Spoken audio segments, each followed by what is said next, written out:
First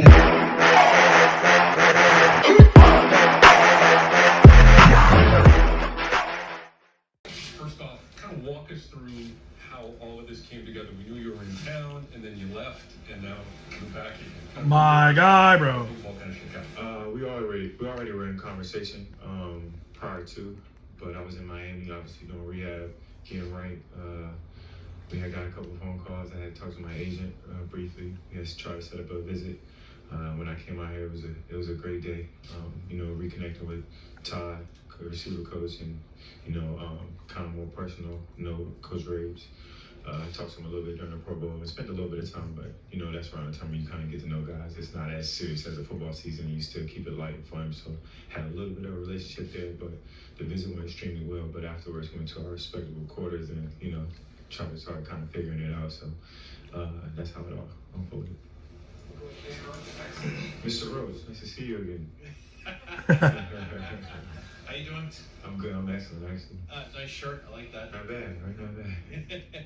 Just kind of, where are you physically, and how excited are you to work with a kid like Drake May? I'm ahead of schedule. I'm trying to stay ahead of schedule.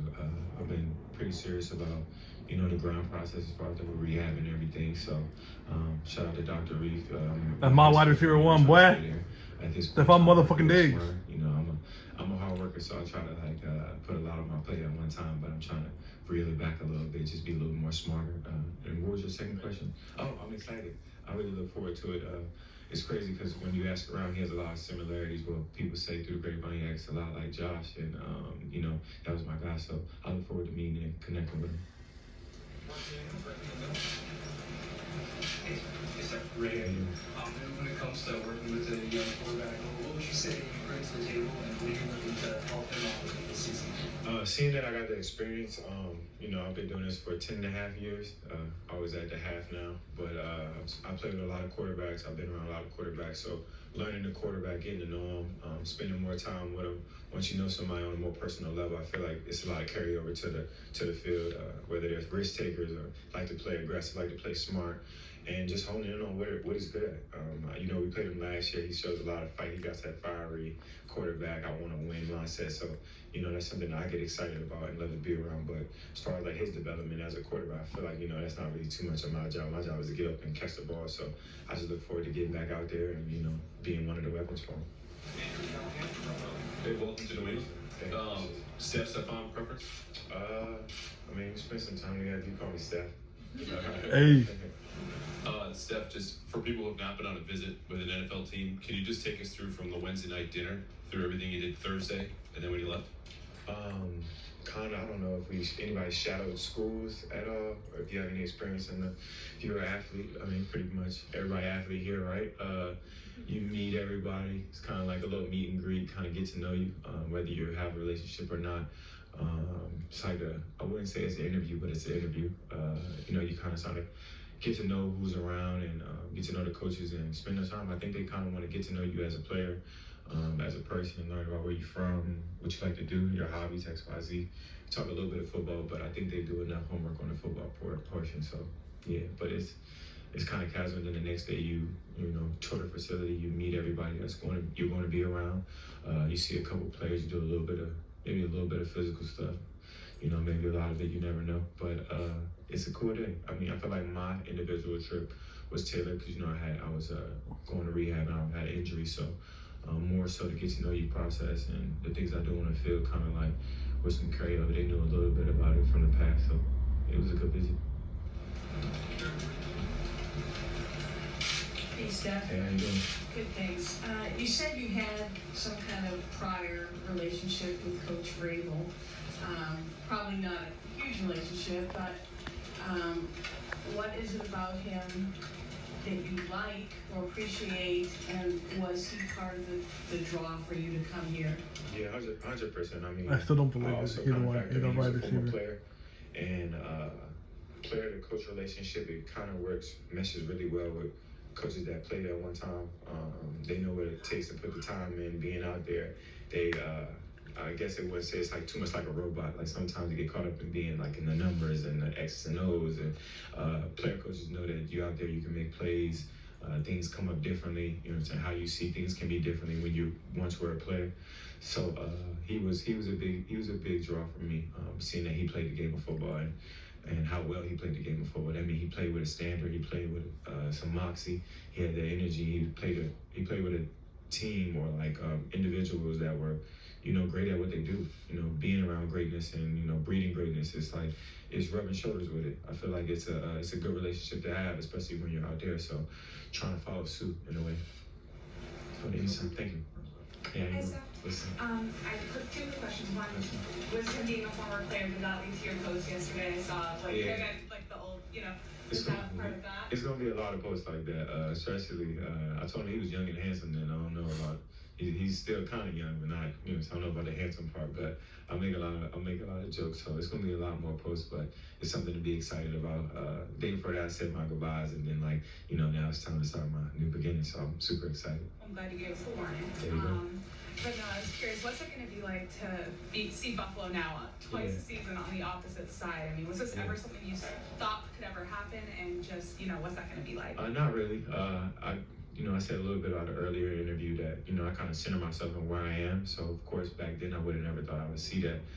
But I had a couple games here, had a lot of fun here. I done lost some games here too, so it's gonna be extremely fun. I'm excited to be back in the FC East. It's a lot of good teams, the teams I was seeing frequently, and the players. So I'm excited. That's to say the least. I'm excited.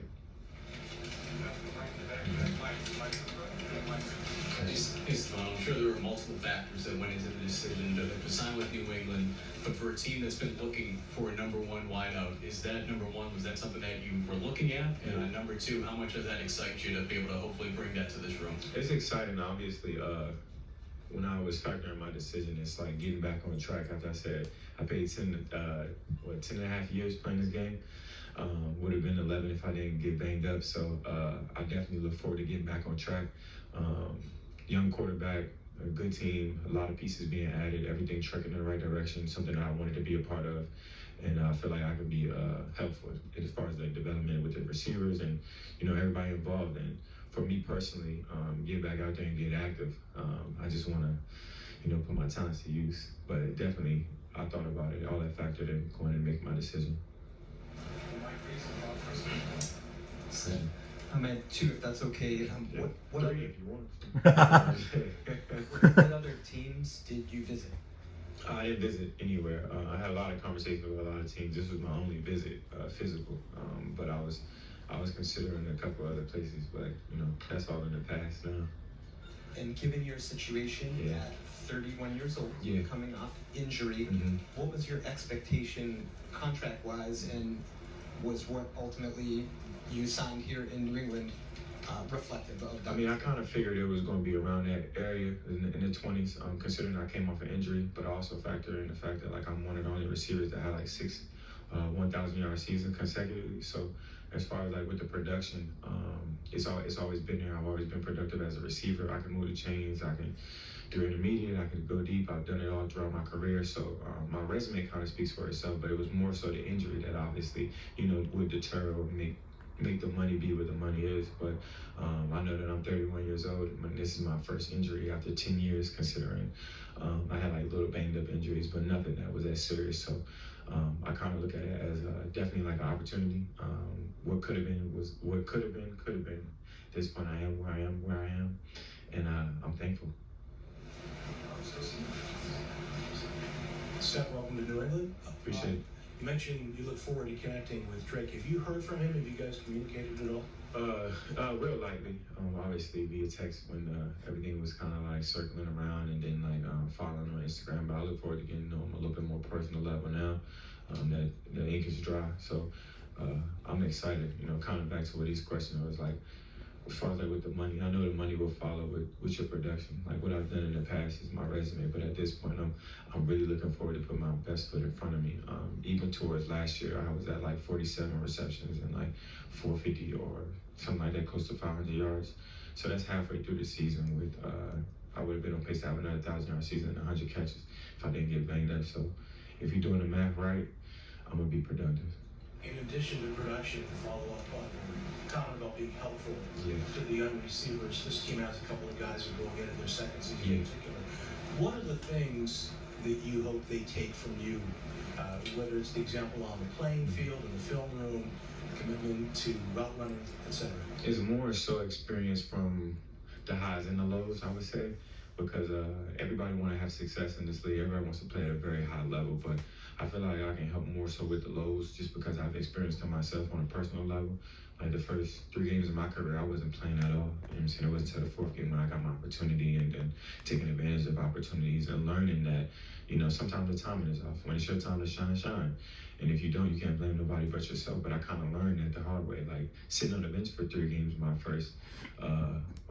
rookie season, it was kind of rough for me as far as mentally. Like, damn, I felt like I had a good camp. I felt like I did what I could have to have like some kind of role. Dude, Stefon is so relatable, bro. But to help him with the lows is the biggest thing because everything isn't gonna go your way. Sometimes you gotta learn that the hard way. But if you're doing what you're supposed to, you're committed to it. It'll bounce away. The ball will bounce your way. Eventually, you just never know when. So. That's something that I learned when I was younger. Like I told myself that when I did get the opportunity to go in between the lines, I wasn't gonna come off them because I'm gonna do my job. I'm gonna be what I'm supposed to be, and I'm gonna make plays. Because it's not all about the X's and O's, but you gotta go out there and make plays, play ball, and be a professional. I think being a pro is pro. You'll learn a lot too, and I feel like I've been a pro my whole life, especially when I got in the league. But with the young guys, bringing them along to show them how to be a professional and how to handle business each and every day, it'll go a long way. Stefon, welcome to New England. Thank you so much. Appreciate it. I'm curious, does your time with Brian Dable maybe give you a bit of a jump start with this Josh McDaniels offense? And in addition, what do you know about McDaniels and what your role may potentially be in this system? It's crazy because I asked his brother questions prior to me getting here. His brother is a receiver coach for Houston. So I used to ask him questions here and there, like, how was your brother with XYZ? And, you know, just keeping it real, like, it was like a get-to-know-you process just because, like, you spend a lot of time with your receiver coach and people on your staff. So he always kept it, like, he told me about him. He told me that he took some time off and XYZ. But it's just, I mean, I don't feel like I got a jump start. I don't know if they use the same terminology or language, but football is football. And it's committed to the studies, and the tedious part of it is nobody wants to do it, but you get used to doing it if you love football. If you love it enough, you'll dedicate your time and your effort. So for me, I'll get used to it. I'll figure it out, whatever it is. I am excited, though, if it is the same language, and I don't got to study as much. Hey, Steph, welcome to New England. I appreciate it. I know you said you talked briefly with Drake. Has anybody else on the team reached out to you, you've talked to, and particularly the receivers? Have you crossed paths with them in the past, or have a relationship with any of those guys? Not too much of the young guys. I do know Pop. He was real close with Tank, as in Houston, and then Kendrick Bourne. Obviously, we trained in the same place like some years back when I was real young. But not too much of an existing relationship. But I look forward to it. Part of like being a professional, I try not to bring too much of the personal side of it to the building. But it's good to have a relationship with those guys. You spend a lot of time with those guys, and the more you can do, like. I guess like at the house, kicking it, hanging out, the more you get to know the people you be around, the harder you want to play for them. Like you got more respect for a man when you know what he's been through and you know some of the trials and stuff that he's going through, and you just want to go hard. Like you appreciate somebody that's been through something. Like I don't know why, like I respect a man that's been through a little bit in life. You know what I'm saying? Sorry, but you know what I'm saying? If you ain't never went through nothing hard, we can't relate. Hey, Stefon, welcome. Appreciate it. You have a reputation, somebody who's been in the league as long as you have, as a fiery competitor. Yeah. And so I wanted to ask you if now, 10 or so years into your career here, how you try to exhibit that competitive energy, and is it different now versus maybe when you were younger in the league?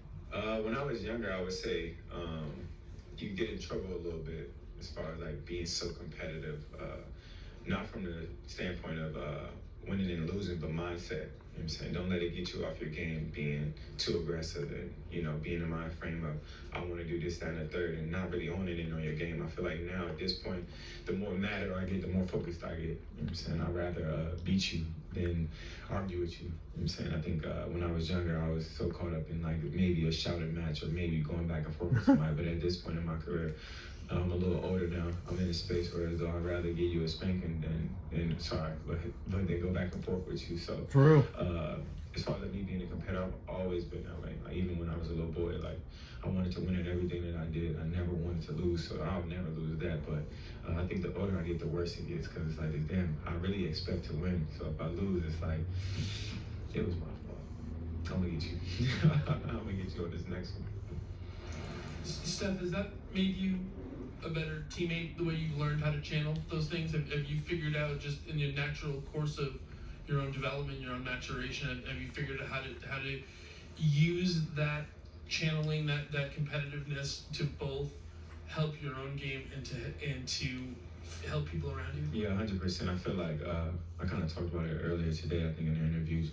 You can't lead everybody the same. Like, as fiery and as competitive that I am, the ones around you, some people are motivated differently. Some people are needed to be like positive reinforcement, as I call it, like encouragement. Like I think like big things with like people like quarterbacks. Like quarterbacks, they need that positive reinforcement, like because things aren't always gonna go right and things are never gonna be perfect. So having that somebody that that always has your back, no matter it's good or bad, is something that you can appreciate, especially when it's genuine. So when those around me, I try to push them in the right direction. Like even if things aren't going right for me, you never know what something small can do for somebody else that's playing well or kind of on that brink of making a play here and there. So I think my maturation process comes from more experience, the good and the bad, especially more personal. But I've done a lot of inner work up to this point, and I feel like I'm in a great space, and I'm trying to put that into the universe. You mentioned your statistics and a couple of answers. Do you have targets in your mind right now that you look at? Nah. It's a new situation. Like in my past situations, you can kind of gauge where I was going to be. But even last year, I said the numbers because that's where I ended up with. Like at the end of the year, we can have a great conversation on where the ball fell and how many numbers I have. But throughout the year, I try not to worry about it. But when the off season comes around and we making it make sense as far as like number wise, and we talking about money, and we talking about this, obviously I'm gonna speak the very language that we all know. Steph. Yes, sir.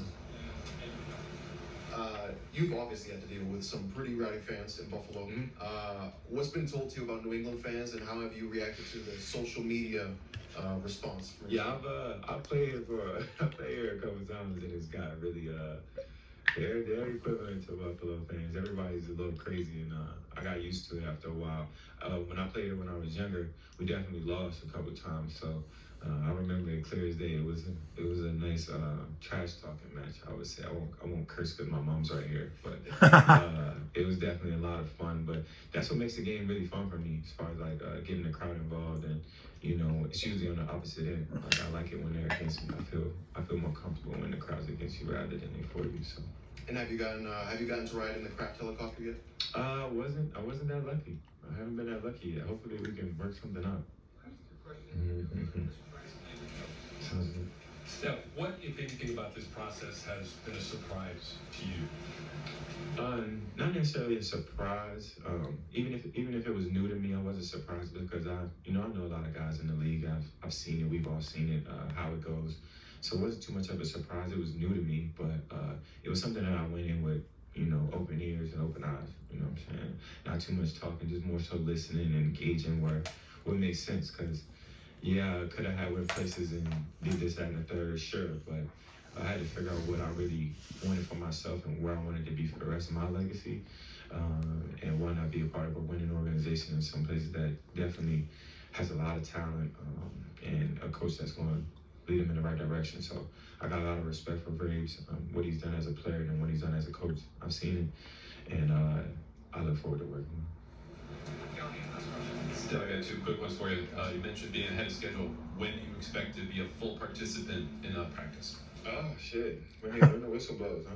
So we'll see. But right now, I'm ahead of schedule. I'm trying to stay ahead of schedule. I pretty much take it day by day. I try not to put the carriage before the horse, but here we are. Here's the horse right here. So I'll let you know, though. You know what I'm saying? We'll keep playing it by ear, and I'm going to stay ahead of schedule for now, and I'll let y'all know. You mentioned legacy. Your time in New England will be successful if you do what? If I stay healthy.